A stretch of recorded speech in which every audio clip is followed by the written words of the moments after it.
اس لیے فاتحہ کے الف سے لے کر الناس کے سین تک جو قرآن ہمارے پاس ہے اس پر ایمان لانا ضروری ہے، لیکن یہ کہ آیات کتنی ہیں قرآن کی، ان کی تعداد پر ایمان لانا ضروری نہیں ہے، کیونکہ اس میں خاصا اختلاف ہے۔ قاضی ابن عربی نے درست فرمایا کہ قرآن کی آیات کا گننا قرآن کے مشکلات میں سے ہے۔ اس کی وجہ یہ ہے کہ رسول اللہ صلی اللہ علیہ وسلم آیات کے آخر پر ٹھہرتے تھے، مگر کبھی آیت کے درمیان میں بھی سانس لینے کے لیے ٹھہر جاتے تھے، اور سننے والے گمان کرتے کہ یہاں پر آیت ختم ہو گئی ہے، اور بعض اوقات مفہوم اور معنی کی مناسبت سے ایک آیت کو دوسری آیت سے ملا کر پڑھ لیتے تھے، اور سننے والے خیال کرتے کہ شاید یہ ایک ہی آیت ہے۔ کبھی آیتیں چھوٹی ہوتیں تو 2-3 ملا کر پڑھ لیتے، اور سننے والے ان کو ایک ہی آیت سمجھ لیتے۔ اسی طرح بعض صورتوں کے آغاز میں جو حروف مقطعات آئے ہیں، ان میں سے بعض کو کسی نے مستقل آیت قرار دیا اور کسی نے مستقل آیت قرار نہیں دیا۔ اس قسم کی وجوہات کی بنا پر آیات کی گنتی کو ابن عربی نے مشکلات القرآن میں شامل کیا ہے، اور آیات کی کل تعداد میں ابتدا سے اختلاف چلا آ رہا ہے، جس کی مختصر جو تفصیل ہے وہ اس طرح سے ہے کہ ابن جوزی اپنی کتاب فنون الافنان فی عیون علوم القرآن میں لکھتے ہیں کہ حافظ ابو الحسن ابن المنادی رحمہ اللہ نے فرمایا ہے کہ صدیق اکبر اور عثمان ذو النورین کے دور خلافت میں زید بن ثابت کی جمع و تالیف کے مطابق قرآن کی سورتوں کی کل تعداد 114 ہے، لیکن قرآن کی آیات کی تعداد میں شمار کرنے والوں کے اختلاف کی وجہ سے اختلاف واقع ہو گیا ہے، اور آیات کی گنتی 5 شہروں کی طرف منسوب ہے: مکہ، مدینہ، کوفہ، بصرہ اور شام۔ عدد مکی جو ہے یہ مشہور تابعی مجاہد نے کی ہے، اور ان کے شاگرد ایک اور تابعی عبداللہ بن کثیر کی طرف منسوب ہے، اور یہ دونوں حضرات اپنے دور میں قرات اور تفسیر میں اہل مکہ کے امام تھے، اور مجاہد جو ہیں یہ ابن عباس کے شاگرد بھی ہیں۔ مدنی جو گنتی ہے وہ ابو جعفر یزید بن قعقاع نے کی ہے، اور ان کے داماد شیبہ بن نساء کی طرف بھی منسوب ہے۔ عدد کوفی حضرت علی کے شاگرد ابو عبد الرحمن السلمی نے کی ہے۔ عدد بصری عاصم بن میمون کی طرف منسوب ہے۔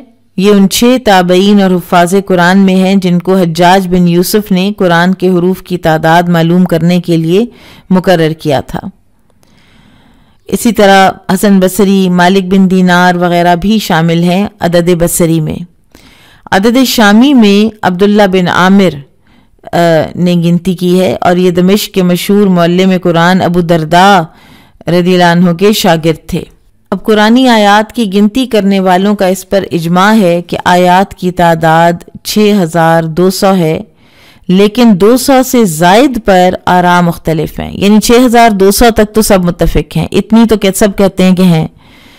آگے پھر آپ ڈیٹیل دیکھ رہے ہیں کہ کتنی روایات ہیں، 6217، 214، 210، پھر آگے شام کے شہر ہمس والوں کے نزدیک آخر میں دیکھیے 232، 2600، ابن عباس رضی اللہ عنہ کی روایت میں 2600 ہے، اور یہ اتقان میں ہے، امام سیوطی نے نقل کی ہے یہ تعداد کہ وہ 6600 کہتے ہیں کہ آیات کی تعداد ہے۔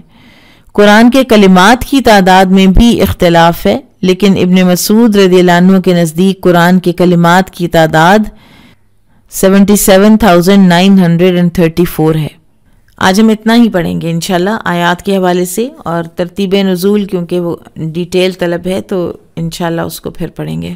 احادیث دیکھ لیتے ہیں۔ بابو من لم یرا بأسا ان یقول سورۃ البقرہ و سورۃ کذا و کذا، سورہ بقرہ اور فلاں فلاں سورت کہنے میں کوئی حرج نہیں۔ اب اس عنوان سے ان لوگوں کا رد مقصود ہے جو کہتے ہیں کہ سورتوں کے نام اس طرح سے نہیں لینے چاہیے، اور ان کا خیال تھا کہ اگر آپ سورۃ البقرہ کہیں گے تو کسی کو یہ نہ لگے کہ یہ ایسی صورت ہے کہ جو یعنی کسی گائے نے پڑھی ہے یا گائے اس کو لے کر آئی ہے تو یہ بقرہ کی صورت ہے. تو یہ ایک ذرا تھوڑا سا بہت باریکی میں جانے والا ایک بعض اسلاف کا یہ طریقہ تھا، لیکن امام بخاری رحمہ اللہ نے اس کا رد کیا ہے یہ بتا کر کہ رسول اللہ صلی اللہ علیہ وسلم نے خود اس طرح سے نام لیے ہیں صورتوں کے. قال حدثنا عمر بن حفص قال حدثنا ابی قال حدثنا الاعمش قال حدثني ابراہیم عن علقمۃ وعبد الرحمن بن یزید عن ابن مسعود الانصاری قال، ابو مسعود انصاری رضی اللہ عنہ سے روایت ہے، انہوں نے کہا قال النبی صلی اللہ علیہ وسلم کہ نبی صلی اللہ علیہ وسلم نے فرمایا، الآیتانی من آخر سورۃ البقرہ، دو آیتیں سورۃ البقرہ کے آخر کی، من قرأ بہما فی لیلۃ کفتاہ، جس نے ان دونوں کو رات میں پڑھا تو یہ دونوں اس کی کفایت کریں گی. اور اس حدیث میں جیسے کہ آپ دیکھ رہے ہیں کہ رسول اللہ صلی اللہ علیہ وسلم نے خود ہی سورۃ البقرہ کہا ہے، لہٰذا اس کے جواز میں کوئی شک نہیں. حجاج بن یوسف کا بھی یہی موقف تھا کہ سورۃ البقرہ وغیرہ نہیں کہنا چاہیے، چنانچہ اس نے منا میں ایک مرتبہ خطبہ دیا تو دوران خطبہ اس نے یہی انداز اختیار کیا. تو ابراہیم نخعی رحمہ اللہ نے جب سنا تو انہوں نے ابن مسعود رضی اللہ عنہ سے مروی ایک حدیث بیان کر کے اس اسلوب کی تردید کی کہ سورۃ البقرہ، سورۃ آل عمران وغیرہ کہا جا سکتا ہے، اس میں کوئی حرج نہیں ہے اور اس میں کسی قسم کی ناپسندیدگی والی بات نہیں ہے. قال حدثنا ابو الیمانی قال اخبرنا شعیب عن الزہری قال اخبرنی عروۃ بن الزبیر عن حدیث المسور بن مخرمۃ وعبد الرحمن بن عبد القاری انہما سمعا عمر بن الخطاب رضی اللہ عنہ یقول، عمر رضی اللہ عنہ سے روایت ہے انہوں نے کہا، سمعت ہشام بن حکیم بن حزام یقرأ سورۃ الفرقان، کہ میں نے سنا ہشام بن حکیم بن حزام کو وہ سورۃ الفرقان پڑھ رہے تھے. تو یہاں پر اب یہ حدیث دوبارہ آئی ہے اور صرف اس وجہ سے آئی ہے کہ امام بخاری یہ ثابت کر رہے ہیں کہ حضرت عمر رضی اللہ تعالیٰ عنہ نے سورۃ الفرقان کہا تھا، تو ایسا کہنے میں کوئی حرج نہیں ہے. فی حیات رسول اللہ صلی اللہ علیہ وسلم، رسول اللہ صلی اللہ علیہ وسلم کی زندگی میں، فاستمعت لقراءتہ، تو میں نے اس کی قرات کو غور سے سنا، فاذا هو يقرؤها على حروف كثيرة، تو وہ تو اس کو بہت سے ایسے طریقوں سے پڑھ رہا تھا، لم یقرئنیہا رسول اللہ صلی اللہ علیہ وسلم، جو رسول اللہ صلی اللہ علیہ وسلم نے مجھے نہیں پڑھائے تھے. فکدت اصابرہ فی الصلاۃ، قریب تھا کہ میں نماز ہی میں انہیں پکڑ لیتا. فانتظرتہ حتی سلم فلببتہ فقلت، تو میں نے انتظار کیا جب تک کہ اس نے سلام پھیرا اور پھر میں نے ان کے گلے میں چادر ڈالی اور اس کو میں نے کھینچا اور اس کو میں نے کہا، فقلت، میں نے کہا، من اقرأک هذه السورة التي سمعتک تقرأ، کہ تجھے یہ سورت کس نے پڑھائی جو میں نے تجھے پڑھتے سنی؟ قال، تو اس نے کہا، اقرأنیہا رسول اللہ صلی اللہ علیہ وسلم، اس کو اسی طرح مجھے پڑھایا ہے رسول اللہ صلی اللہ علیہ وسلم نے خود. فقلت لہ، تو میں نے اس کو کہا، کذبت، تو نے جھوٹ بولا، تم غلط بیانی کر رہے ہو، یا پھر یہ کہ تمہیں ٹھیک سمجھ نہیں آئی بات کی. فواللہ ان رسول اللہ صلی اللہ علیہ وسلم لہو اقرأنی هذه السورة التي سمعتک، اللہ کی قسم خود رسول اللہ صلی اللہ علیہ وسلم نے مجھے بھی یہ سورت پڑھائی ہے جو میں نے تجھ سے سنی ہے. فانطلقت به الى رسول اللہ صلی اللہ علیہ وسلم، تو میں انہیں چلا اس کے ساتھ رسول اللہ صلی اللہ علیہ وسلم کی طرف، اقودہ، میں کھینچ رہا تھا اسے. فقلت، تو میں نے کہا، یا رسول اللہ، اے اللہ کے رسول، انی سمعت ھذا یقرأ سورۃ الفرقان علی حروف لم تقرئنیھا، تو میں نے عرض کی کہ یا رسول اللہ، میں نے خود سنا ہے کہ یہ شخص سورۃ الفرقان کو ایسی قرات میں پڑھ رہا تھا جس کی تعلیم آپ نے مجھے نہیں دی. وَإِنَّكَ أَقْرَأْتَنِي سورۃ الفرقان، اور حالانکہ آپ ہی نے خود مجھے سورۃ الفرقان پڑھائی ہے۔ فقال، تو آپ صلی اللہ علیہ وسلم نے فرمایا، یا ہشام اقرأھا، اے ہشام تم یہ سورت پڑھ کر سناؤ۔ فقرأھا القراءۃ التي سمعتہ، تو ہشام نے اسی طرح پڑھ کے سنا دی جیسی میں نے سنی تھی۔ فقال رسول اللہ صلی اللہ علیہ وسلم ھکذا انزلت، تو رسول اللہ صلی اللہ علیہ وسلم نے فرمایا ایسے ہی یہ نازل ہوئی۔ ثم قال اقرأ یا عمر، پھر آپ صلی اللہ علیہ وسلم نے فرمایا پڑھو اے عمر۔ فقرأتها التي اقرأنیھا، تو میں نے پڑھ کے سنایا جیسے آپ صلی اللہ علیہ وسلم نے مجھے سکھایا تھا۔ فقال رسول اللہ صلی اللہ علیہ وسلم ھکذا انزلت، تو آپ صلی اللہ علیہ وسلم نے اس پر بھی کہا ایسے ہی یہ نازل ہوئی ہے۔ ثم قال رسول اللہ صلی اللہ علیہ وسلم ان القرآن انزل على 7 احرف فاقرؤوا ما تيسر منه، کہ بلا شبہ قرآن کریم 7 حروف پر نازل ہوا ہے، اس لیے تمہیں جو آسان ہو اس کے مطابق پڑھو۔ قال حدثنا بشر بن آدم قال اخبرنا علی بن مسہر قال اخبرنا ہشام عن ابیہ عن عائشة رضی اللہ عنہا قالت سمع النبی صلی اللہ علیہ وسلم قارئا يقرأ من الليل في المسجد فقال يرحمه الله لقد أذكرني كذا وكذا آية أسقطتها من سورة كذا وكذا۔ عائشہ رضی اللہ عنہ سے روایت ہے، انہوں نے کہا کہ نبی صلی اللہ علیہ وسلم نے ایک قاری سے سنا جبکہ وہ رات کے وقت مسجد میں قرآن پڑھ رہا تھا۔ آپ صلی اللہ علیہ وسلم نے فرمایا اللہ تعالیٰ اس پر رحم کرے، اس نے مجھے فلاں فلاں آیت یاد دلا دی جو میں فلاں فلاں سورت سے چھوڑ گیا تھا۔ تو لہٰذا سورتوں کے نام رکھنا اور سورتوں کے نام بولنا سنت سے ثابت ہے، اس میں کوئی حرج نہیں ہے۔ باب الترتیل فی القراءۃ، قرآن مجید کو خوب ٹھہر ٹھہر کر پڑھنا۔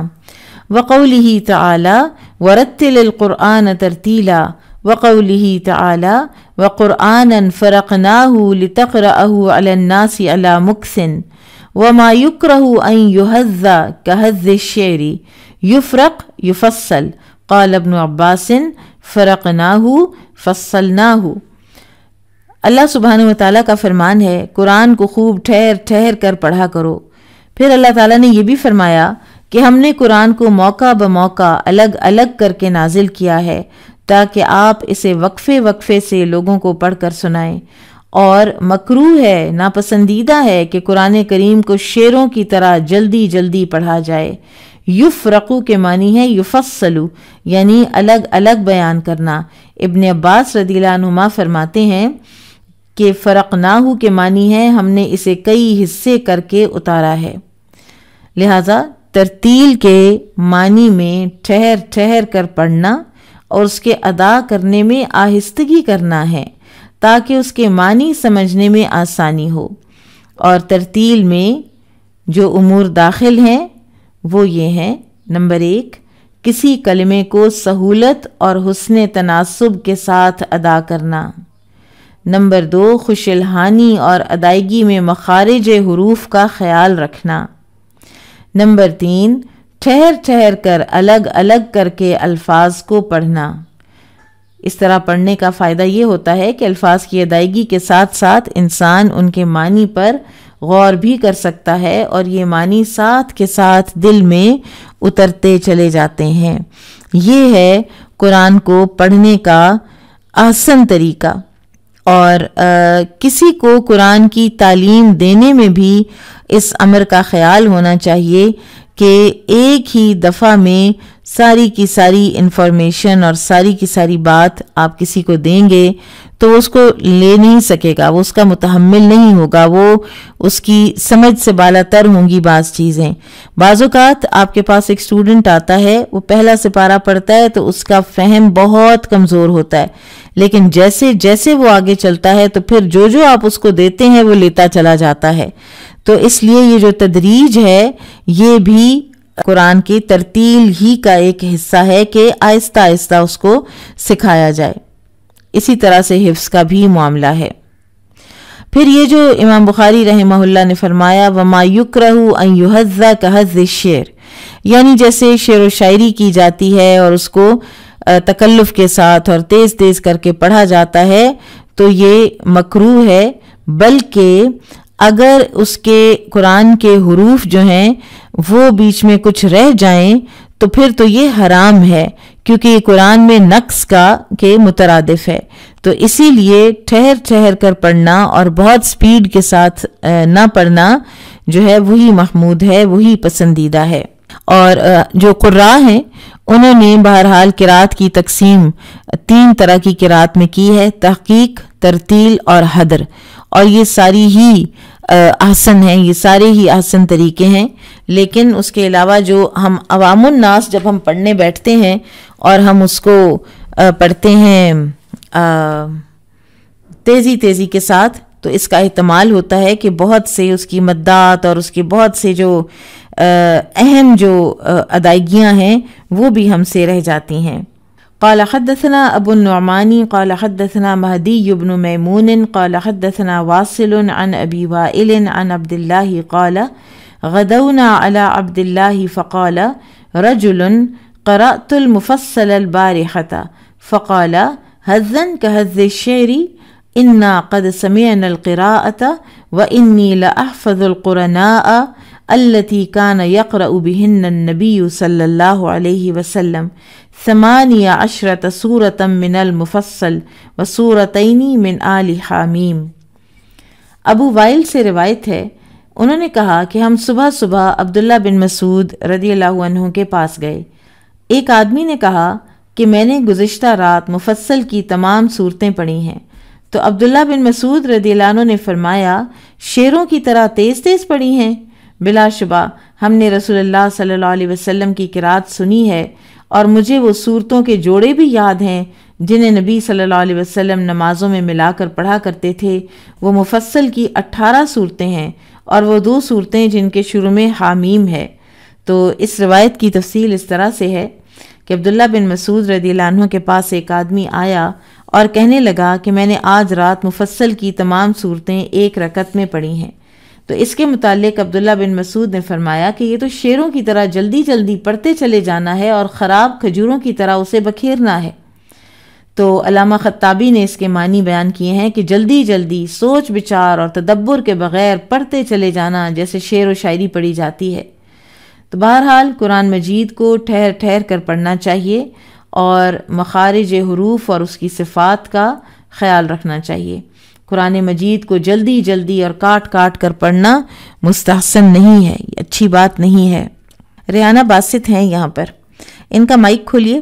ریحانہ جی آپ ذرا تھوڑی سی ہمیں حدر کی تلاوت کر کے سنا دیجئے۔ ریحانہ ماشاءاللہ سے ہر رمضان میں ترتیل اور حدر کا دورہ کرتی ہیں شیخ حمزہ مدنی کے ساتھ، تو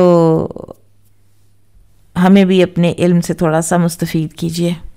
بسم اللہ الرحمن الرحیم، الف لام میم، ذالک الکتاب لا ریب فیہ هدى للمتقين الذين يؤمنون بالغيب ويقيمون الصلاة ومما رزقناهم ينفقون والذين يؤمنون بما أنزل إليك وما أنزل من قبلك وبالآخرة هم يوقنون أولئك على هدى من ربهم وأولئك هم المفلحون۔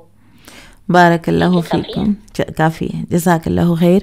اصل میں نے آپ لوگوں کو یہی دکھانا تھا کہ یہ بھی ایک طریقہ ہے ٹیکنیکل کہ آپ تیز کیسے پڑھ سکتے ہیں، اور اس میں بھی پھر آپ نے کس کس چیز کا خیال بہرحال رکھنا ہے اور کس کس چیز کو آپ شارٹن کر سکتے ہیں، ٹھیک ہے۔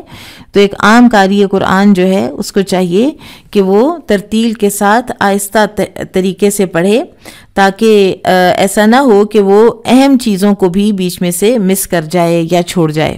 بہرحال ابن مسعود رضی اللہ عنہ کا مقصد یہ ہے کہنے کا کہ تم نے اتنی ساری صورتیں ایک رات میں پڑھ لیں، یہ تم اتنے فخر سے بتا رہے ہو، تو تم نے پڑھی کس طرح پھر؟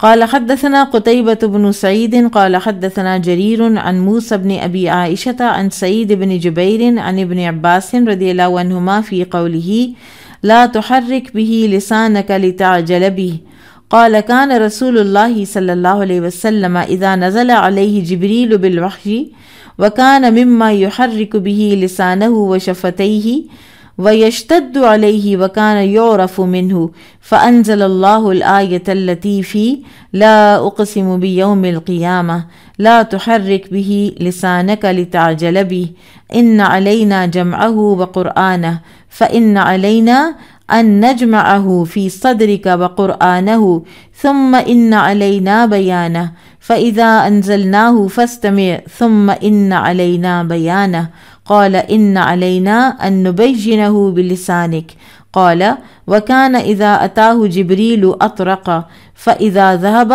قرأه كما وعده الله۔ ابن عباس رضی اللہ عنہما سے روایت ہے، وہ کہتے ہیں انہوں نے درج ذیل آیت کی تفسیر کرتے ہوئے فرمایا کہ اس وحی کو جلدی جلدی یاد کرنے کی خاطر اپنی زبان کو حرکت نہ دیں۔ جبرائیل علیہ السلام وحی لے کر آتے تو رسول اللہ صلی اللہ علیہ وسلم ان کے ساتھ اپنی زبان اور ہونٹوں کو حرکت دیتے تھے۔ آپ پر یہ معاملہ گراں تھا اور یہ گرانی واضح طور پر معلوم ہوتی تھی، تو اللہ تعالیٰ نے سورہ قیامہ والی مذکورہ آیت نازل فرمائی کہ آپ یاد کرنے کی جلدی میں قرآن کے ساتھ اپنی زبان کو حرکت نہ دیں۔ اس قرآن کو آپ کے دل میں جما دینا اور پڑھا دینا ہمارے ذمے ہے۔ جب ہم اسے پڑھ چکیں تو اس وقت پڑھے ہوئے کی اتباع کریں۔ جب ہم قرآن نازل کریں تو آپ خاموشی سے سنیں۔ ہمارے ذمے اس کا بیان کرنا بھی ہے، یعنی یہ ہماری ذمہ داری ہے کہ آپ کی زبان مبارک سے اس کی وضاحت کریں۔ اس کے بعد جب حضرت جبرائیل علیہ السلام آتے تو آپ صلی اللہ علیہ وسلم گردن جھکا کر قرآن کو سنتے، اور جب وہ چلے جاتے تو آپ صلی اللہ علیہ وسلم قرآن اسی طرح پڑھتے جیسا کہ اللہ تعالیٰ نے آپ سے وعدہ فرمایا تھا۔ تو اس حدیث کے مطابق رسول اللہ صلی اللہ علیہ وسلم کو تلاوت کے وقت جلدی کرنے سے منع کیا گیا ہے، تو اس کا تقاضا ہے کہ قرآن حکیم کو خوب ٹھہر ٹھہر کر پڑھا جائے، اور یہی ترتیل کا حق ہے۔ حفصہ رضی اللہ تعالی عنہا سے روایت ہے کہ رسول اللہ صلی اللہ علیہ وسلم ایک سورت کو اس قدر ٹھہر ٹھہر کر پڑھتے کہ وہ سورت بہت طویل ہو جاتی۔ اسی طرح علقمہ کہتے ہیں کہ جب میں عبداللہ بن مسعود رضی اللہ عنہ کو قرآن سناتا تو فرماتے قرآن کو ٹھہر ٹھہر کر پڑھو، کیونکہ ایسا کرنا قرآن کی زینت ہے۔ قرآن مجید کے ہم پر کئی حقوق ہیں، اور انہی میں سے ایک یہ ہے کہ اسے ترتیل کے ساتھ آہستہ آہستہ ٹھہر ٹھہر کر پڑھا جائے، اور پڑھتے وقت حروف کے مخارج اور صفات کا خیال رکھا جائے۔ بابو مد القراءہ، قرآن مجید کو کھینچ کھینچ کر پڑھنا۔ مد سے مراد یہ ہے کہ قرآن کریم میں جہاں الف، واو یا مدہ ہو اسے کھینچ کر پڑھا جائے، اور اگر حروف مدہ کے بعد حمزہ آ جائے تو وہاں خوب کھینچ کھینچ کر پڑھا جائے۔ اس کی تفصیل ظاہر ہے کہ علم تجوید ہی میں آپ کو ملے گی۔ قال حدثنا مسلم بن ابراہیم قال حدثنا جریر بن حازم الازدی قال حدثنا قتادة قال سألت انس بن مالک عن قراءة النبی صلی اللہ علیہ وسلم فقال كان يمد مدا۔ قتادہ سے روایت ہے، وہ کہتے ہیں کہ میں نے انس رضی اللہ عنہ سے نبی صلی اللہ علیہ وسلم کی قرات کے متعلق سوال کیا تو انہوں نے فرمایا کہ آپ صلی اللہ علیہ وسلم خوب کھینچ کر پڑھا کرتے تھے۔ قال حدثنا عمرو بن عاصم قال حدثنا حمام عن قتادة قال سئل انس كيف كانت قراءة النبي صلی اللہ علیہ وسلم۔ انس رضی اللہ عنہ سے پوچھا گیا کہ کیسی ہوتی تھی قرات نبی صلی اللہ علیہ وسلم کی، فقال كانت مدن، تو انہوں نے کہا کہ آپ صلی اللہ علیہ وسلم کھینچ کر پڑھتے تھے۔ ثم قرأ بسم اللہ الرحمن الرحیم یمد بسم اللہ ویمد بالرحمن ویمد بالرحیم، کہ آپ صلی اللہ علیہ وسلم نے بسم اللہ کو کھینچ کر پڑھتے ہوئے الرحمن کو مد کے ساتھ پڑھا، اور الرحیم کو بھی مد کے ساتھ ہی آپ پڑھا کرتے تھے۔ ایک اور روایت میں آتا ہے، ایک صحابی رسول صلی اللہ علیہ وسلم فرماتے ہیں کہ میں نے رسول اللہ کو نماز فجر میں سورہ قاف پڑھتے سنا۔ جب آپ لہا طلع الندید پر پہنچے تو ندید کو کھینچ کر ادا کیا، یعنی یہ جو یا ہے یا مدہ، اس کو کھینچ کے ادا کیا، لمبا پڑا اس کو۔ اور مد کی دو قسمیں ہیں، مد اصلی یعنی حروف مدہ کو کھینچ کر پڑھا جائے، اور مد غیر اصلی جب حروف مدہ کے بعد حمزہ ہو تو اس کی دو صورتیں ہوتی ہیں. اگر حروف مدہ کے بعد حمزہ اسی کلمے میں ہو تو مد متصل کہتے ہیں، جیسے ما ان اور سو آ. اور اگر حرف مدہ کے بعد حمزہ دوسرے کلمے میں ہو تو اسے مد منفصل کہتے ہیں، جیسے الا انفسہم اور فی آذانہم. یہ غیر اصلی جو مد ہے اس کو بھی خوب کھینچ کر پڑھنا چاہیے. رسول اللہ صلی اللہ علیہ وسلم بھی حروف مدہ کو کھینچ کر پڑھتے تھے. بہرحال اس میں جو مقدار ہے قصر، توسط اور طول کی، تینوں جو ہیں وہ جائز ہیں. لیکن ہمیں دیکھنا ہے کہ اگر ہم امام حفص کی قرات کرتے ہیں تو پھر ہمیں اپنی مدات کی جو ہے لینتھ وہ اتنی رکھنی چاہیے جتنی انہوں نے رکھی. باب الترجیع، آواز کو حلق میں پھیرنا. تلاوت کرتے وقت آواز کو حلق میں پھیرنا ترجیع کہلاتا ہے، جیسا کہ خوش الحان لوگ پڑھتے ہیں.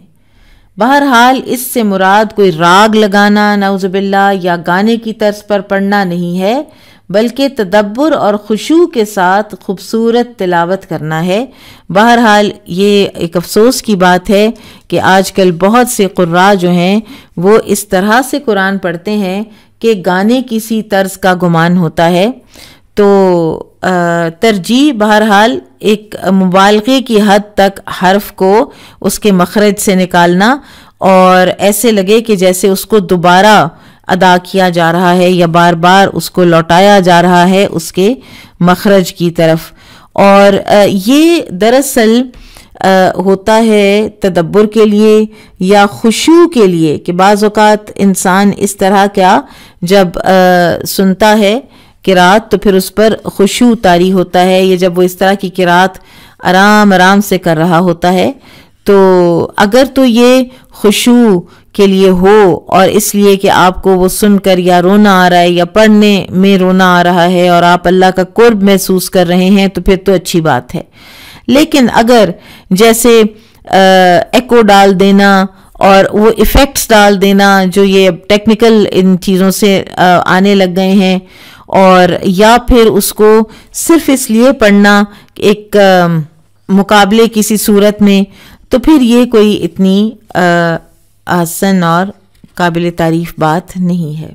بعض لوگوں نے کہا ہے کہ رسول اللہ صلی اللہ علیہ وسلم جو ترجیع کیا کرتے تھے تو وہ تو ایسے ہی ہے کہ جب آپ اونٹنی پر سوار ہوتے، وہ تیز رفتار ہوتی، تو اس کی تیز رفتاری کی وجہ سے جو آپ کی آواز میں کچھ تبدیلی آتی تو ترجیع معلوم ہوتی، آپ جان بوجھ کے نہیں کر رہے ہوتے تھے.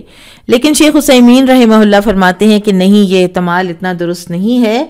آپ صلی اللہ علیہ وسلم ترجیع کیا کرتے تھے. آپ مد کے مقام پر جب حروف مدہ کو کھینچتے تو اس سے ترجیع ظاہر ہوتی اور آپ جان بوجھ کر کیا کرتے تھے. اور ایک روایت میں اس کی کیفیت بیان ہوئی ہے کہ جیسے حمزہ مفتوحہ، اس کے بعد الف، پھر حمزہ مفتوحہ. تو بہرحال یہ تو کوئی ٹیکنیکلی اس کو جاننے والا ہی پڑھ کر سنا سکتا ہے، میں آپ کو اس کی ڈیمونسٹریشن تو نہیں دے سکتی. ام ہانی رضی اللہ عنہ سے روایت ہے، وہ کہتی ہیں کہ میں اپنے بستر پر سوئی ہوئی تھی کہ رسول اللہ صلی اللہ علیہ وسلم ترجیع کے ساتھ قرآن پڑھ رہے تھے، یعنی ان کو آواز آئی، انہوں نے سنا. باب حسن الصوت بالقراءۃ للقرآن، خوبصورت آواز سے قرآن کریم کی تلاوت کرنا. قال حدثنا محمد بن خلف ابو بکر قال حدثنا ابو یحییٰ الحمانی قال حدثنی برید بن عبد اللہ بن ابی بردۃ عن جدہ ابی بردۃ عن ابی موسیٰ رضی اللہ عنہ ان النبی صلی اللہ علیہ وسلم قال. ابو موسیٰ رضی اللہ عنہ، ابو موسیٰ الاشعری سے روایت ہے کہ نبی صلی اللہ علیہ وسلم نے فرمایا، قال لہو، ان سے فرمایا، یا ابا موسیٰ لقد اوتیت مزمارا من مزامیر آل داود، کہ اے ابو موسیٰ بلا شبہ تجھے داؤد علیہ السلام جیسی خوش الہانی اور خوبصورت آواز دی گئی ہے. یہ ایک تعریف ہے جو رسول اللہ صلی اللہ علیہ وسلم نے ان کی خوبصورت آواز کی جس سے کہ وہ قرآن پڑھ رہے تھے. اور یہ جو آپ صلی اللہ علیہ وسلم نے فرمایا من مزامیر آل داود، تو یہ داؤد علیہ السلام کی اپنی جو آواز تھی یہ اس کی بات ہے، کسی آلہ موسیقی کی نعوذ باللہ بات نہیں ہے. اللہ سبحانہ و تعالیٰ نے ان کو بڑی خوبصورت آواز دی تھی، پرندے اور پہاڑ ان کے ساتھ تسبیح میں شامل ہو جاتے تھے جب وہ ترنم کے ساتھ زبور کی تلاوت کیا کرتے تھے، جیسا کہ سورہ سبا آیت نمبر 10 میں آتا ہے، یا جبال اوببی معہ والطیر۔ ابو موسیٰ الاشعری کا نام عبداللہ بن قیس رضی اللہ عنہ ہے اور یمن سے ان کا تعلق تھا، اور یہ نبی صلی اللہ علیہ وسلم کے خطباء میں سے تھے، خطیبوں میں سے تھے، اور اللہ تعالیٰ نے ان کو بہت خوبصورت اور حسین آواز سے نوازا تھا۔ تو نبی صلی اللہ علیہ وسلم نے ایک رات ان کی تلاوت کو غور سے سنا، تو ان کو جب پتہ چلا تو انہوں نے کہا رسول اللہ صلی اللہ علیہ وسلم سے کہ اگر مجھے پتہ ہوتا کہ آپ سن رہے ہیں تو میں اور اس کو خوبصورت پڑھتا۔ تو یہ سنن النسائی کی روایت ہے۔ تو اب کیا اس کا یہ مطلب ہے کہ انسان کسی کو دکھانے کے لیے زیادہ خوبصورت پڑھے؟ کیا اس کی یہ نیت ہو سکتی ہے؟ تو اس میں ایک تو یہ ہے کہ اگر وہ اس کو خوبصورت کر کے پڑھتا ہے اس لیے کہ لوگوں کو قرآن سے محبت ہوگی اور مزید ترغیب ہوگی، تو پھر تو اس کا پڑھنا اچھی بات ہے۔ لیکن اگر وہ صرف اس لیے پڑھتا ہے کہ لوگ میری تعریف کریں کہ میں کتنا اچھا پڑھ رہا ہوں، تو یہ اس کے قلت اخلاص کی دلیل ہے، اس کو پھر ایسا نہیں کرنا چاہیے۔ اس میں ایک اور جو ضمنی بات آتی ہے وہ یہ ہے کہ کیا آپ کسی کو دین کی تعلیم حاصل کرنے پر انکریج کرنے کے لیے کوئی انعام و اکرام دے سکتے ہیں یا کوئی پازیٹیو ری انفورسمنٹ آپ کر سکتے ہیں؟ تو اس میں اس کا جواز ملتا ہے کہ شیخ عثیمین رحمہ اللہ فرماتے ہیں کہ ان کے استاد، ان کے شیخ غالباً ابن باز، تو انہوں نے اپنے شاگردوں سے کہا تھا کہ جو کوئی بلوغ المرام کو حفظ کر لے گا، پوری بلوغ المرام، یہ کتاب ہے نا ابن حجر العسقلانی کی کمپائلیشن ہے فقہی احادیث کے اوپر، اور اس کا سمجھنا بھی بہت ہی ضروری ہے ویسے، تو اس کو میں 100 ریال دوں گا۔ اور ان دنوں میں جب انہوں نے یہ وعدہ کیا تھا تو وہ آج کے کوئی 10,000 ریال کے برابر ہے، اور اس میں آپ یہ کر سکتے ہیں اپنے طالب علم کو شوق دلانے کی خاطر، اسی لیے یہ کوئی پرائزز وغیرہ جو ہیں یہ رکھے جاتے ہیں، اور بہرحال اس میں کوئی شک نہیں ہے کہ اگر اخلاص کمپرومائز ہو رہا ہو تو پھر اس طرح کی نہیں رکھنی چاہیے انکریجمنٹس بھی، لیکن اگر اخلاص کمپرومائزڈ نہیں ہے تو پھر آپ اس طرح کی خاص طور پر بچوں کو نماز پڑھانے کے لیے، قرآن کی طرف راغب کرنے کے لیے آپ پازیٹیو ری انفورسمنٹس ان کو دے سکتے ہیں، اس میں کوئی حرج نہیں ہے۔ باب من احب ان يسمع القرآن من غیرہ، جس نے قرآن مجید کو دوسرے سے سننا پسند کیا۔ قال حدثنا عمر بن حفص بن غیاث قال حدثنا ابی عن الاعمش قال حدثني ابراہیم عن عبیدۃ عن عبد اللہ رضی اللہ عنہ قال قال لی النبی صلی اللہ علیہ وسلم اقرأ علی القرآن۔ عبداللہ بن مسعود رضی اللہ عنہ سے روایت ہے، انہوں نے کہا کہ مجھ سے نبی صلی اللہ علیہ وسلم نے فرمایا مجھے قرآن مجید پڑھ کر سناؤ۔ قلتو، میں نے کہا اقرأ علیک وعلیک انزل، کیا میں آپ کے حضور قرآن پڑھوں جبکہ آپ پر قرآن نازل کیا گیا ہے؟ قال، تو آپ صلی اللہ علیہ وسلم نے فرمایا انی احب ان اسمعہ من غیری، بے شک میں دوسرے سے قرآن سننا پسند کرتا ہوں، مجھے پسند ہے کہ میں تلاوت کوئی کر رہا ہو تو اس کو سنوں، اور دوسرے سے جب انسان قرآن سنتا ہے تو سننے والا غور و فکر اور تدبر زیادہ کر سکتا ہے قاری کی بنسبت، کیونکہ اس کا دھیان اور توجہ اپنی قرات کی طرف بھی ہوتی ہے کہ میری ادائیگی میں کوئی کمی بیشی نہ رہ جائے۔ تو رسول اللہ صلی اللہ علیہ وسلم نے یہ کام اس لیے کیا تاکہ قرآن سننا بھی سنت بن جائے۔ بعض صحابہ کو قرآن آپ صلی اللہ علیہ وسلم نے سنایا تاکہ انہیں مخارج حروف اور ادائیگی کی تعلیم دیں، جیسا کہ ابی بن کعب رضی اللہ عنہ کو آپ نے لم یکن الذین کفروا مطلب سورہ البینہ سنائی اور فرمایا مجھے اللہ تعالیٰ نے تمہیں سنانے کا حکم دیا ہے، اور یہ اعزاز سن کر ابی بن کعب خوشی سے رونے لگے تھے۔ اس لیے یہ جو قراء ہوتے ہیں اچھی قرات والے اور اوتھینٹک، جیسے حرمین کے یا شیخ مشاری ہیں، یا اسی طرح سے سعد الغامدی ہیں، احمد العجمی ہیں، ان کی قراتوں کو سنتے رہنا چاہیے، اور جس کی قرات سے بھی آپ کا دل زیادہ پگھلتا ہے، اور ایک قرات جو میرے دل کو بہت پگھلاتی ہے اور بہت افیکٹ کرتی ہے وہ ہے شیخ نورین محمد الصدیق کی، جو صومالیہ سے تھے، اور ابھی کچھ ہی عرصہ پہلے، میرا خیال ہے ابھی سال نہیں ہوا کہ وہ تبلیغ کے لیے وہ اور ان کے کچھ ساتھی کسی اور شہر گئے ہوئے تھے، اور پھر ایکسیڈنٹ ہوا اور سب کے سب شہید ہو گئے، سب کا انتقال ہو گیا۔ اور پھر بعد میں کہیں میں نے یوٹیوب پر دیکھا تھا کہ ان کا بیٹا 14 سال کا، وہ بھی حافظ قرآن ہے، اور انہی کی طرز پر وہ بھی قرآن پڑھ رہا ہے، تو بہت خوبصورت ہے ان کی بھی۔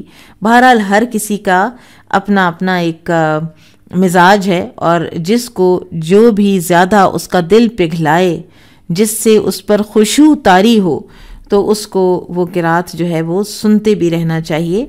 ایک نہ دن کا کچھ حصہ جو ہے وہ قرآن کے سننے پر بھی کاش کہ ہم لگا سکیں۔ بابو قول المقرئ للقارئ حسبک، سننے والا قاری سے کہے کہ بس کرو، کیا ایسا کیا جا سکتا ہے؟ قال حدثنا محمد بن یوسف قال حدثنا سفیان عن الاعمش عن ابراہیم عن عبیدۃ عن عبد اللہ بن مسعود قال قال لی النبی صلی اللہ علیہ وسلم اقرأ علی۔ عبداللہ بن مسعود سے روایت ہے، وہ کہتے ہیں کہ مجھے نبی صلی اللہ علیہ وسلم نے فرمایا کہ اے عبداللہ مجھے قرآن سناؤ، مجھے پڑھ کے سناؤ۔ قلت یا رسول اللہ، میں نے کہا اے اللہ کے رسول، اقرأ علیک وعلیک انزل، کیا میں آپ کو پڑھ کے سناؤں جبکہ آپ پر تو یہ نازل کیا گیا ہے؟ قال نعم، تو آپ صلی اللہ علیہ وسلم نے فرمایا کہ ہاں۔ فقرأت سورۃ النساء، تو وہ کہتے ہیں کہ میں نے سورۃ النساء پڑھنی شروع کر دی، حتی اتیت علی ہذہ الآیہ، یہاں تک کہ جب میں اس آیت پہ پہنچا، فکیف اذا جئنا من کل امۃ بشہید وجئنا بک علی ہؤلاء شہیدا، کہ پھر اس وقت کیا کیفیت ہوگی جب ہم ہر امت سے ایک گواہ لائیں گے، اور آپ کو اے رسول صلی اللہ علیہ وسلم ان لوگوں پر گواہ بنا کر لائیں گے۔ یہ سورۃ النساء کی آیہ 41 ہے، اور 41 تک پہنچنے میں آپ دیکھیں سورۃ النساء کی آیات خاصی لمبی ہیں۔ تو قال حسبک الآن، تو اس وقت آپ صلی اللہ علیہ وسلم نے فرمایا کہ اب تم بس کر دو، یہ کافی ہے۔ فالتفت الیہ، تو میں نے آپ کی طرف دیکھا غور سے، فاذا عیناہ تذرفان، تو آپ صلی اللہ علیہ وسلم کی آنکھیں آنسو بہا رہی تھیں۔ تو لہٰذا اگر سننے والا قاری سے کہتا ہے کہ اب بس کرو، تو اس میں قرآن کریم کے متعلق کوئی توہین کا پہلو نہیں نکلتا، بلکہ ایسا کرنا سنت سے ثابت ہے۔ اور آپ صلی اللہ علیہ وسلم نے اس مقام پر غور و فکر کرنے اور دوسروں کو توجہ دلانے کے لیے بھی یہ اقدام کیا، اور اس میں قیامت کی ہولناکیوں کا بھی بیان ہے کہ قیامت کے مناظر کو سامنے رکھتے ہوئے آپ صلی اللہ علیہ وسلم رو دیے، اور یہ کہ مجھے جب اپنی امت پر گواہی دینی پڑے گی تو پھر میں کیا گواہی دوں گا، کیا حال ہوگا اس وقت، کیا موقع ہوگا، کیونکہ معاملہ انتہائی سنجیدہ اور انتہائی خوفناک ہے قیامت کے دن کا۔ بابن فی کم یقرأ القرآن، کتنی مدت میں قرآن پڑھا جائے۔ وقول اللہ تعالی فقرؤوا ما تیسر منہ، تو ارشاد باری تعالیٰ ہے کہ قرآن سے جو آسان ہو اسے پڑھ لیا کرو۔ بعض حضرات کا خیال ہے کہ قرآن کریم کو کم از کم 40 دنوں میں ضرور پڑھنا چاہیے۔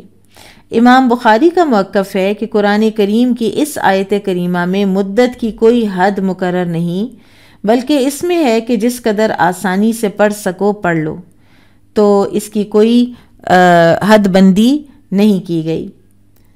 قال حدثنا علی قال حدثنا سفیان قال لی ابن شبرمۃ، سفیان بن عیینہ سے روایت ہے، وہ کہتے ہیں کہ مجھے ابن شبرمہ نے بیان کیا، نظرت کم یکفی الرجل من القرآن، وہ کہتے ہیں کہ میں نے غور و فکر کیا کہ نماز میں آدمی کو کتنی آیات کافی ہیں؟ فلم اجد سورتن اقل من 3 آیات، تو میں نے 3 آیات سے کم کوئی سورت نہیں پائی۔ قال علی جن، تو علی کہتے ہیں قال حدثنا سفیان، کہ ہمیں سفیان نے کہا، قال اخبرنا منصور عن ابراہیم عن عبد الرحمن ابن یزید اخبرہ القمۃ عن ابی مسعود ولقیتہ وهو یطوف بالبیت۔ تو یہ بات جو ہے القمہ کہتے ہیں کہ میں نے ابو منصور انصاری سے اس حالت میں ملاقات کی کہ وہ بیت اللہ کا طواف کر رہے تھے، تو فذکر قول النبی صلی اللہ علیہ وسلم، تو انہوں نے نبی صلی اللہ علیہ وسلم کا یہ فرمان بتایا کہ انہ من قرأ بالآیتین من آخر سورۃ البقرہ فی لیلۃ کفتاہ، کہ جو سورۃ البقرہ کی آخری 2 آیات رات کو پڑھ لے وہ اسے کافی ہو جائیں گی۔ تو اس حدیث سے معلوم ہوا کہ نماز میں کم از کم 2 یا 3 آیات کا پڑھ لینا کافی ہوگا۔ اور بعض حضرات نے یہ بھی کہا ہے کہ فرض کریں کہ آپ صرف آیت الکرسی پڑھ لیتے ہیں تو وہ بھی کافی ہے۔ اب نماز میں کم از کم کتنی آیات پڑھنا کافی ہے؟ تو ایک دن یا رات میں مطلقاً کتنا قرآن پڑھنا کفایت کرتا ہے؟ وہ البقرہ کی آخری 2 آیات تک کا بھی کفایت کرتا ہے۔ تو ابن شبرمہ کی جو یہ بات ہے یہ اتنی واضح نہیں ہے، یہ استدلال ان کا اتنا درست نہیں ہے، اس لیے کہ 3 آیات پڑھنے کا جو ہے، تو سورۃ الفاتحہ تو 7 آیات ہیں، وہ تو آپ پہلے ہی پڑھ چکے ہیں، اور وہ تو آپ دن میں اگر 5 نمازیں پڑھیں تو آپ 17 مرتبہ پڑھ لیتے ہیں۔ تو فقرؤوا ما تیسر منہ، آسانی سے جتنا پڑھ سکتے ہیں پڑھ لیں، لیکن اس کا یہ بھی مطلب نہیں کہ انسان صرف سورہ رحمان کی ایک آیت مدہامتان ہی پڑھ دے یا صرف ایک الف لام میم ہی پڑھ دے، کچھ نہ کچھ جو قیام ہے وہ ہونا چاہیے۔ بہرحال آپ کو یہ بھی پتہ ہونا چاہیے کہ سورۃ الفاتحہ جو ہے وہ تو نماز کا رکن ہے، کوئی بھی رکعت اس کے بغیر ہوتی نہیں ہے۔ اگر آپ بھول جاتے ہیں سورۃ الفاتحہ کا پڑھنا تو آپ کو وہ رکعت دہرانی ہوگی، وہ رکعت باطل ہو جائے گی۔ لیکن اس کے بعد کوئی اور اگر آپ قرآن میں نہیں بھی پڑھتے کوئی سورت، اگر آپ سورۃ الفاتحہ پڑھ کے رکوع میں چلے جاتے ہیں تو آپ کی نماز بہرحال ہو جائے گی۔ ظاہر ہے آپ ایک ثواب سے محروم ہوں گے، لیکن سورۃ الفاتحہ کے بعد کوئی سورت پڑھنا مسنون اور مستحب ہے، رکن نہیں ہے نماز کا۔ قال حدثنا موسى قال حدثنا ابو عوانة عن مغيرة عن مجاهد عن عبد الله بن عمرو قال انكحني ابي امرأة ذات حسب۔ عبداللہ بن عمرو بن العاص سے روایت ہے کہ انہوں نے کہا کہ میرے والد گرامی نے میرا نکاح ایک خاندانی عورت سے کر دیا۔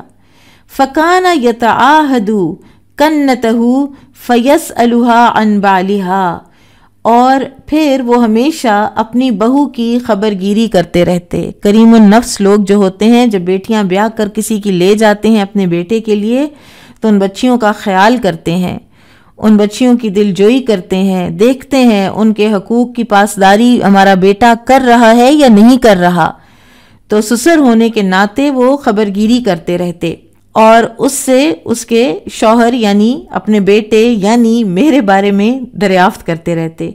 فتقول، تو وہ کہتی، نعم الرجل من رجل، کہ میرا شوہر ایک اچھا آدمی ہے، انسانوں میں سے اچھا انسان ہے، لم یطأ لنا فراشن، البتہ جب سے میں اس کے نکاح میں آئی ہوں انہوں نے اب تک ہمارے بستر پر قدم نہیں رکھا، ولم یفتش لنا کنفن منذ اتیناہ، اور نہ کبھی میرے کپڑے ہی میں ہاتھ ڈالا ہے جب سے ہم ان کے پاس آئے ہیں۔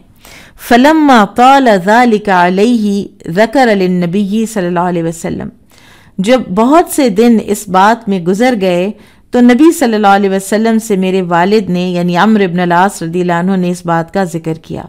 فقالا، تو آپ صلی اللہ علیہ وسلم نے فرمایا، القنی بہ، کہ مجھے اس سے ملاقات کراؤ، اسے میرے پاس لے آؤ۔ فلقیتہ بعد، تو چنانچہ اس کے بعد میں آپ کے پاس گیا۔ فقالا، تو آپ نے فرمایا، کیف تصوم، کس طرح تم روزے رکھتے ہو؟ قلت اصوم کل یوم، تو انہوں نے کہا کہ میں تو روز روزہ رکھتا ہوں۔ قال وکیف تختم، پھر آپ صلی اللہ علیہ وسلم نے فرمایا کہ قرآن کس طرح ختم کرتے ہو؟ قال کل لیلۃ، انہوں نے کہا ہر رات میں۔ قال سم فی کل شہر ثلاثۃ، تو آپ صلی اللہ علیہ وسلم نے فرمایا کہ ہر مہینے میں 3 روزے رکھ لیا کرو۔ وقرأ القرآن فی کل شہر، اور مہینے میں 1 قرآن ختم کر لیا کرو۔ قال، تو وہ کہتے ہیں قلت، میں نے کہا اطیق اکثر من ذلک، مجھے تو اس سے زیادہ کی طاقت ہے، استطاعت ہے۔ قال، تو پھر آپ صلی اللہ علیہ وسلم نے فرمایا سم 3 ایام فی الجمعہ، پھر آپ صلی اللہ علیہ وسلم نے فرمایا ہر ہفتے میں 3 روزے رکھ لیا کرو۔ جمعہ سے مراد یہاں پر ویک ہے، ہفتہ پورا۔ قال قلت اطیق اکثر من ذلک، کہتے ہیں میں نے کہا کہ مجھے تو اس سے زیادہ کی طاقت ہے۔ قال، پھر آپ صلی اللہ علیہ وسلم نے فرمایا افطر یومین وصم یومن، 2 دن چھوڑ دو اور 1 دن رکھ لو روزہ۔ قال قلت، کہتے ہیں میں نے کہا اطیق اکثر من ذلک، مجھے تو اس سے زیادہ کی طاقت ہے۔ قال، فرمایا صم افضل الصوم صوم داود، پھر تم روزہ رکھو جو سب سے افضل روزہ ہے صوم داود، صیام یومن و افطار یومن، 1 دن روزہ اور 1 دن افطار۔ وقرأ فی کل 7 لیال مرتن، اور 1 ہفتے میں قرآن ختم کر لیا کرو۔ یعنی جب انہوں نے بہت اصرار کیا تو آپ صلی اللہ علیہ وسلم نے پھر ان کو اتنی اجازت دی۔ وذاک انی کبرت وضعفت، تو پھر وہ کہتے ہیں کہ جب میں بوڑھا ہو گیا اور میں کمزور ہو گیا، فکان یقرأ علی بعض اہلہ السبع من القرآن بالنہار، تو پھر وہ کہتے ہیں کہ کاش میں رسول اللہ صلی اللہ علیہ وسلم کی رخصت کو قبول کر لیتا، کیونکہ اب میں بوڑھا اور کمزور ہو گیا ہوں۔ بہرحال عبداللہ بن عمرو رضی اللہ عنہ اپنے گھر کے کسی آدمی کو قرآن مجید کا 7واں حصہ سنا دیتے تھے، اور جو وہ پڑھتے دن کے وقت اس کا دور کر لیتے کہ رات کو پڑھنے میں آسانی رہے۔ والذی یقرؤہ یوردہ من النہار لیکون اخف علیہ باللیل، یعنی جو انہوں نے رات کو پڑھنا ہوتا دن میں اس کی دہرائی کرتے۔ وَإِذَا أَرَادَ أَن يَتَقَوَّى أَفْطَرَ أَيَّامًا وَأَحْصَى وَصَامَ مِثْلَهُنَّ كَرَاهِيَةَ أَن يَتْرُكَ شَيْئًا فَارَقَ النَّبِيَّ صلی اللہ علیہ وسلم علیہ۔ سبحان اللہ۔ اور جب قوت حاصل کرنا چاہتے روزے کے لیے تو چند روزے افطار کر لیتے اور افطار کے دن شمار کر لیتے، پھر ان دنوں کے برابر روزے رکھ لیتے، کیونکہ وہ اس بات کو ناپسند سمجھتے تھے کہ وہ ایسی شے ترک کر دیں جس پر پابندی کرتے ہوئے نبی صلی اللہ علیہ وسلم سے جدائی ہوئی تھی۔ یعنی آپ صلی اللہ علیہ وسلم کے زمانے میں جو نیک عمل کرتے تھے، صحابہ اس بات کو ناپسند کرتے تھے کہ اس نیک عمل کو وہ اپنی ساری زندگی میں پھر چھوڑ دیں، نبی صلی اللہ علیہ وسلم کے بعد بھی۔ تو وہ اینڈ تک اپنی زندگی میں اس بات کو نبھاتے رہے، لیکن ان کو ہوتا تھا کہ کاش میں نے اپنی جوانی میں رسول اللہ صلی اللہ علیہ وسلم کی بات مان لی ہوتی۔ اور وہ بات کیا تھی؟ اصل بات تھی 1 مہینے میں قرآن ختم کرنا اور میکسیمم آلٹرنیٹ ڈیز پہ روزہ رکھنا۔ قال ابو عبداللہ وقال بعضهم فی 3 او فی 7 واکثرهم علی 7۔ ابو عبداللہ امام بخاری کہتے ہیں کہ بعض راویوں نے 3 دن میں اور بعض نے 5 دن میں قرآن ختم کرنے کا ذکر کیا ہے، لیکن بیشتر روایات 7 راتوں میں قرآن ختم کرنے کی ہیں۔ ایک اور روایت میں آتا ہے کہ رسول اللہ صلی اللہ علیہ وسلم نے فرمایا جس نے 3 رات سے کم میں قرآن ختم کیا اس نے قرآن نہیں سمجھا۔ عبداللہ بن مسعود فرماتے ہیں قرآن 7 دن میں ختم کرو اور 3 دن سے کم مدت میں تو ختم نہیں کرنا چاہیے۔ عائشہ رضی اللہ عنہ سے مروی ہے کہ رسول اللہ صلی اللہ علیہ وسلم 3 دن سے کم مدت میں قرآن ختم نہیں کرتے تھے، اور اکثر علماء کا موقف یہی ہے کہ ختم قرآن کے لیے مدت کی کوئی حد مقرر بہرحال نہیں ہے، یہ ہر شخص کے اپنے احوال پر موقوف ہے۔ جو تدبر سے پڑھتا ہے اس کے لیے مستحب ہے کہ وہ اتنی مدت میں ختم کرے کہ اصل مقصد اس کا متاثر نہ ہو، اور جو شخص اہم معاملات یا مصالح میں مشغول ہے تو اس کے لیے اسی قدر مستحب ہے کہ اس کے دینی کاموں میں خلل نہ آئے۔ ہاں، اگر کسی کو کوئی اہم مصروفیت نہیں ہے تو جس قدر زیادہ سے زیادہ قرآن پڑھ سکتا ہو پڑھ لے، یہاں تک کہ اکتا نہ جائے اور اسے تیز تیز پڑھنے سے بھی بچے۔ اور یہ آسانی جو ہے یہ اللہ سبحانہ و تعالیٰ کی طرف سے دی ہوئی ہے کہ اللہ تعالیٰ نے اپنی اس خوبصورت پیاری کتاب کے لیے بھی ہمیں یہ نہیں مکلف کیا، یہ اللہ تعالیٰ کی شان رحیمی ہے کہ ہمیں مکلف نہیں کیا کہ اتنے دنوں میں تو ضرور ختم کرو۔ اور پھر یہ ہے کہ ایک ورد یومی جو ہے وہ اپنا بنا بہرحال ضرور لینا چاہیے، چاہے وہ ایک صفحہ ہی دن کا کیوں نہ ہو، وہ آپ ضرور پڑھ لیا کریں۔ اور کئی دفعہ جب میرا نہیں اینڈز میٹ نہیں ہو رہے ہوتے اور نہیں ٹائم مل رہا ہوتا تو پھر گاڑی میں پڑھ لیتی ہوں، اس کے فون کے اوپر مصحف کو کھول کر، جیسے سورۃ الکہف ہے تو وہ کہیں جانا ہے، کہیں جا رہی ہوتی ہوں، فرائیڈے کو یونیورسٹی فار ایگزامپل جا رہی ہوتی ہوں تو وہ میں نے بنایا ہوا ہے کہ اس میں میں جب گھر سے نکلتی ہوں تو پڑھنا شروع کرتی ہوں تو یونیورسٹی پہنچتے پہنچتے میں موسیٰ علیہ السلام والے واقعے تک پہنچی ہوئی ہوتی ہوں، اور باقی کے 2-3 صفحات جو ہیں وہ پھر میں واپسی پہ پڑھ لیتی ہوں۔ کبھی ٹریفک زیادہ ہو تو پھر وہ ایک ہی دفعہ میں ہو جاتی ہے۔ تو اسی لیے ہمیں جو یہ آسانی دی گئی ہے قرآن کے پڑھنے میں، اس میں کوئی وہ پابندیاں نہیں ہیں جو وضو شرط ہے نماز کے لیے، قرآن پڑھنے کے لیے شرط نہیں ہے۔ ہاں یہ ہے کہ چلیں آپ اگر باوضو تھے اور آپ نے پڑھنا شروع کیا ہے اور درمیان میں آپ کا وضو نہیں رہا تو آپ پڑھتے چلے جائیں قرآن کو۔ اور اسی طرح سے قبلہ رخ ہو کر بیٹھنا بھی بعض علماء کے نزدیک مستحب کے لیول کا ہے لیکن واجب نہیں ہے۔ تو آپ اس جو ایک آسانی ہے اس کو استعمال کریں، اور اپنی زندگی میں بہرحال کہیں نہ کہیں ہماری زندگیوں میں قرآن مجید کی تلاوت ضرور ہونی چاہیے۔ بارک اللہ فیکم، سبحانک اللہم و بحمدک، اشہد ان لا الہ الا انت، استغفرک و اتوب الیک۔ السلام علیکم ورحمۃ اللہ وبرکاتہ۔